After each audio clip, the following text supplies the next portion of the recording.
आज सुबह ही जब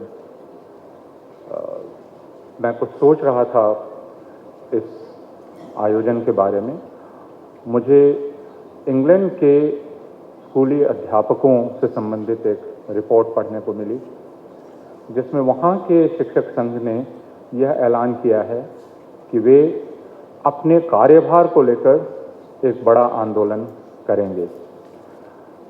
यह अवधारणा स्कूली शिक्षकों के संदर्भ में कभी सुनने को नहीं मिलती है।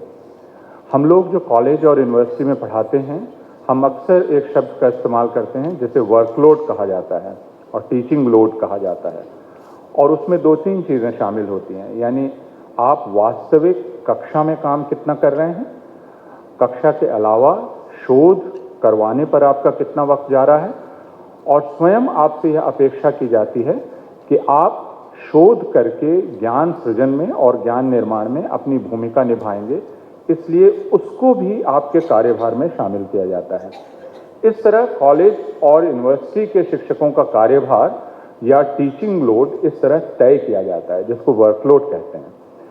और आप इस प्रकार देखते हैं कि एक प्रोफेसर, एक एसोसिएट प्रोफेसर और एक असिस्टेंट प्रोफेसर को अलग अलग संख्या में कक्षाएं लेनी पड़ती हैं। दिल्ली विश्वविद्यालय में ये 6 से 8, 10 से 12 और 14 से 16 के बीच में है।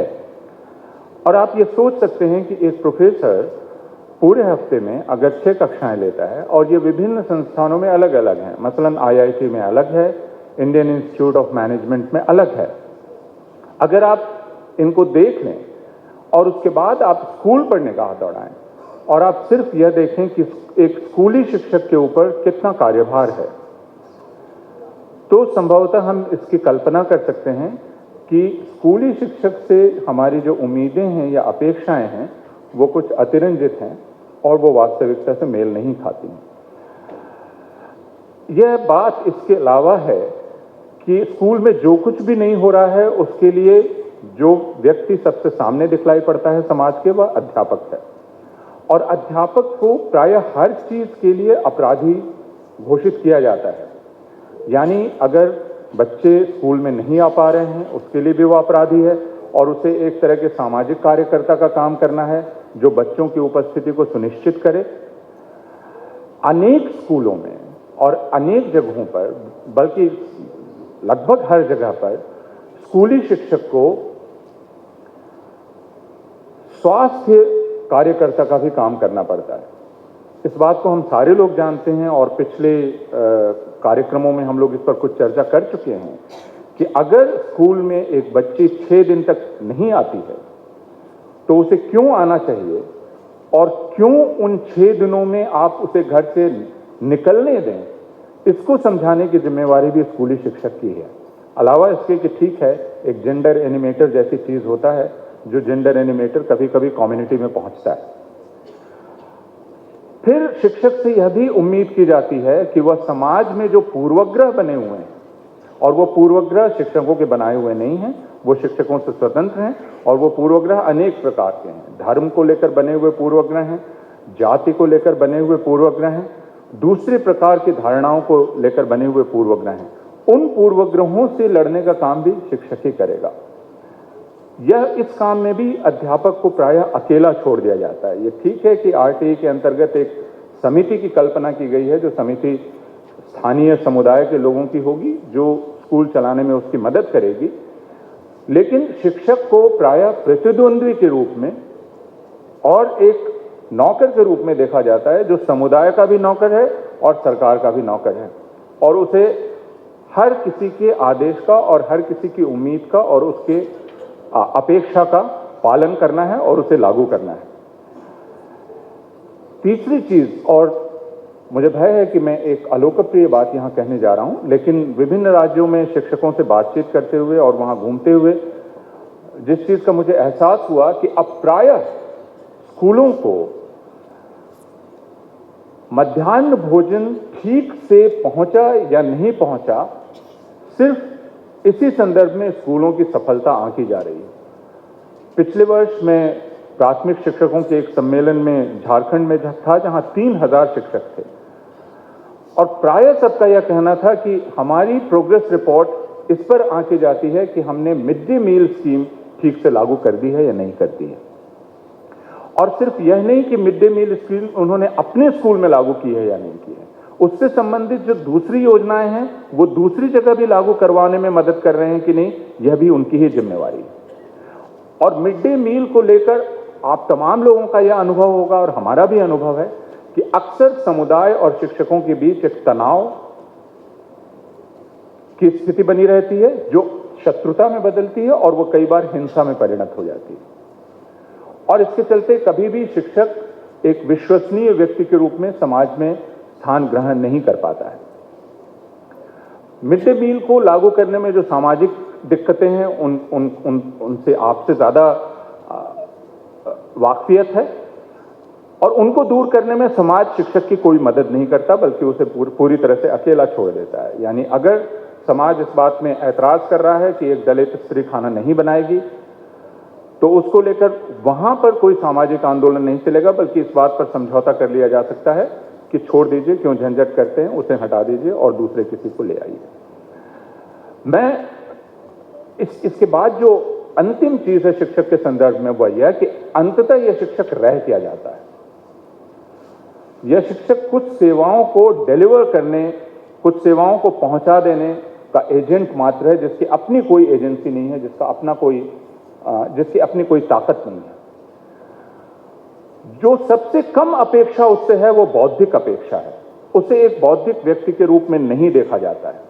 मैंने पिछली बार भी यह बात कही थी और इसे मैं दोहरा रहा हूं, आरटीई की सफलता,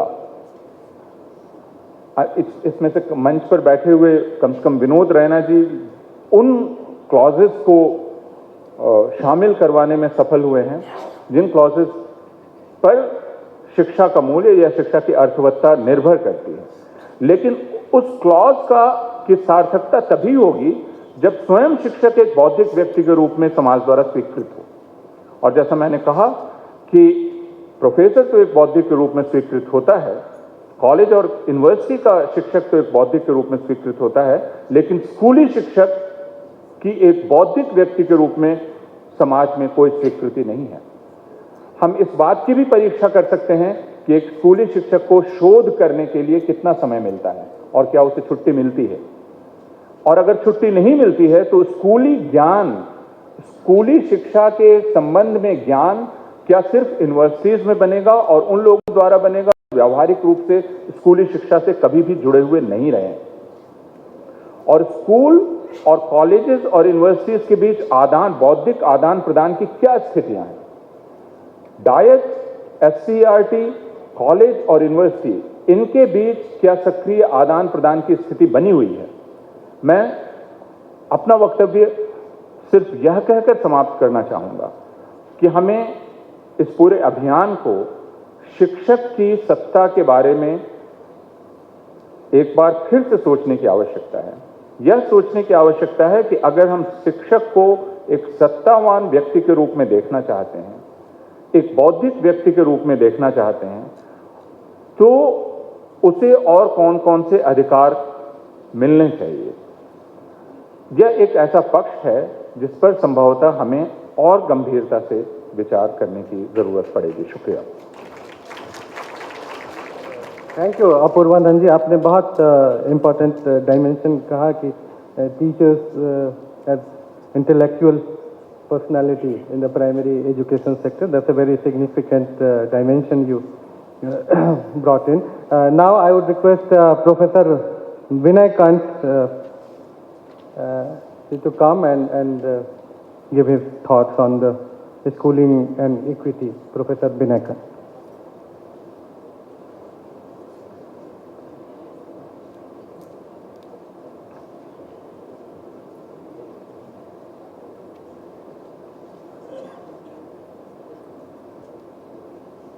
मित्रों, एक विषय मुझे कहा गया था जिस पर मैं अपनी बात रखूं, स्कूलिंग एंड इक्विटी। मैं सोच रहा था कि किन बातों को मैं रेखांकित करूं। चूंकि समय काफ़ी हो चुका है, मैंने कुछ बातों को जॉट डाउन किया था। शायद बिंदुवार ही कुछ बातों को रेखांकित कर देना ज़्यादा उपयोगी होगा। सुबह से चर्चा हो रही है। मैं प्रोफेसर यशपाल की बातों से प्रेरित भी हुआ और आशान्वित भी हुआ, लेकिन कृष्ण कुमार की बातों से एक दूसरे तरह की दुविधा मन में उत्पन्न हुई। वो दुविधा शिक्षा की वर्तमान स्थिति के संदर्भ में है और जहां पर हम खड़े हैं उसके संदर्भ में है। जिस पॉइंट ऑफ टाइम, जिस जंक्चर पर जब आरटी एक्ट का 3 साल पूरा हो रहा है, मुझे जो कहा भी गया है, विषय भी जो दिया गया है, वो सामाजिक संदर्भ की ओर इशारा करता है, क्योंकि इक्विटी मूलतः प्रधानतः सामाजिक संदर्भ से जुड़ने वाली बात होती है। लेकिन एक सरकारी पूरी की पूरी व्यवस्था, शिक्षण व्यवस्था के संदर्भ में हम उस सामाजिक संदर्भ को देखना चाहेंगे। ऐसा लगता है कि हम गहरे संकट में हैं जहां तक शिक्षा का सवाल है। स्कूली ही शिक्षा क्यों, ऊपर तक की शिक्षा, माध्यमिक स्तर पर या हायर एजुकेशन, और ये संकट ऊपर से नीचे तक पूरा है और नीचे तक पहुंचता है, स्कूलों तक पहुंचता है। लेकिन ऐसा नहीं है कि कोई अच्छी बात नहीं है। आरटी में भी कुछ कुछ अच्छी बात हुई है, कुछ इशारा सुबह में हुआ, लेकिन बहुत सारी चुनौतियां हैं। 2 और अच्छी बातों की ओर मैं इशारतन कह देना चाहूँगा, शायद 2-4 वाक्य बाद में ही मैं कहूँ। एक, जो कॉमन स्कूल सिस्टम का डिबेट जो इक्विटी की तरफ ले जा सकता है, वो अभी भी जीवित है, उसकी बात हो रही है। किस तरह से उस तरफ हम आगे बढ़ पाएंगे, ये चुनौती रहेगी। और दूसरा कि करिकुलर डिबेट, पाठ्यचर्या पर एक डिबेट पिछले 10 साल में, कम से कम 2005 में बड़ी शिद्दत से देश भर में चला। ये एक महत्वपूर्ण बात है कि किस तरह से शिक्षा पद्धति चलेगी, किस तरह की शिक्षा हम देना चाहते हैं, समाज से शिक्षा को कैसे जोड़ना चाहते हैं। इन बातों पर एक बहस शुरू हुई है शिक्षाई जगत में। लेकिन जहां तक आरटी का प्रश्न है, इंफ्रास्ट्रक्चर के संदर्भ में तो हो सकता है कुछ हम आगे बढ़े हों, लेकिन जहां पर आगे बढ़े हैं उससे ज़्यादा हम पीछे हटे हैं बहुत जगह। और जहां पीछे हटे हैं वहां 2-3 बातों को बिंदुवारी हम कह दें। शिक्षक की बात कई लोगों ने की, कृष्ण कुमार जी ने की, अभी अपूर्वा कह रहे थे। वो एक पॉइंट है जहां पर हम बहुत पीछे हटे हैं। कैसे पीछे हटे हैं इसके बारे में और ज़्यादा विस्तार से अभी मैं नहीं कह पाऊंगा। शायद एक सत्र है जिसमें और चर्चा होगी। एक काडर के रूप में जो शिक्षक को उभरना चाहिए, हम वहां से और पीछे हटे हैं, इसको समझना बहुत जरूरी है। या इसके अलावा गुणवत्ता की पूरी बहस भी अस्खलित हुई है, कहीं ज़्यादा वो बिखरी है, जिस पर मैं थोड़ी देर में कुछ और कहना चाहूँगा। इसके अलावा समुदाय का या समाज को कैसे शिक्षा से जोड़ना है, इसके बारे में भी बहस थोड़ी उलझी। तो इससे इन बातों को ध्यान में रखने की आवश्यकता है। मित्रों, जब हम शिक्षा को समाज से जोड़ने की बात करते हैं और उससे अपेक्षाएं कुछ बुनते हैं या अपेक्षाओं को हम परिभाषित करते हैं, तब अगर एक तरफ शिक्षा किसी बच्चे के विकास का माध्यम है, तब दूसरी तरफ समाज के लिए उस बच्चे को तैयार करने का माध्यम है या नया समाज गढ़ने का माध्यम है। और नया समाज गढ़ने का माध्यम है तो जाहिर है कि एक ट्रांसफॉर्मेटिव रोल, एक शिक्षा की सामाजिक रूपांतरकारी भूमिका, उसको कहीं ना कहीं से पकड़ने की आवश्यकता होती है। और उसको अगर हम लेके चलें तो बुरी तरह से हम पीछे जा रहे हैं, इसको समझना होगा। ये सबसे बड़ा क्राइसिस है, ये सबसे बड़ा संकट, चाहे मूल्यबोध की दृष्टि से देखें या सृजनशीलता के अभाव की दृष्टि से देखें या तार्किक क्षमता के विस्तार की दृष्टि से देखें। हर तरह से बच्चे का विकास वो भी अवरुद्ध हो रहा है, उसका मापन बहुत सतही तौर पर हो रहा है आम तौर पर, लेकिन उस सतही मापन में भी ये बात स्पष्ट उभर जाती है। और दूसरी तरफ अगर समाज के नजरिए से देखें तो और ज़्यादा संकट है, जिस संकट को पकड़ने की आवश्यकता है।